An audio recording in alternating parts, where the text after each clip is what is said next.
Goeiedag vriende, welkom by hierdie week se oordenkings. In die Matteus Evangelie lees ek en jy van die woord Immanuel, God by ons. En in Matteus word hierdie uitdrukking op 2 plekke genoem. Engel verkondig aan Josef 'n belofte aan hom, Jesus Immanuel, God by ons. 33 jaar na hierdie aankondiging staan Jesus op die berg met sy hemelvaart.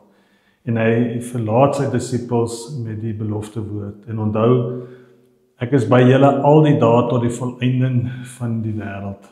Met sy hemelvaart het Jesus nie weggevaar en ons alleen agtergelaat nie. Nee, Jesus verkondig aan sy disippels en ook aan ons dat hy nou op 'n ander manier by ons teenwoordig is, naamlik deur sy Gees. Die Gees van God wat in jou en in my woon. Jesus Christus het sy Gees oor ons uitgestort en sy Gees stuur vir ons in hierdie wêreld in om in sy waarheid te leef. Hierdie Gees getuig saam met jou Gees en my Gees, ons is kinders van God.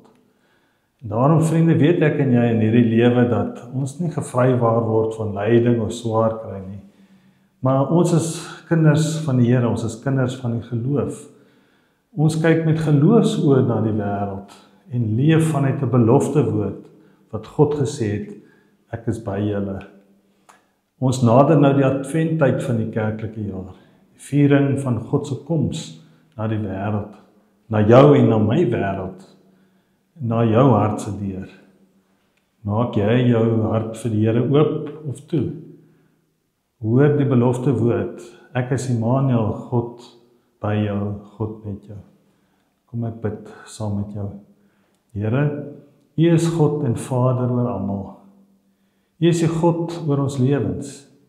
U werk deur ons en woon in ons. Amen.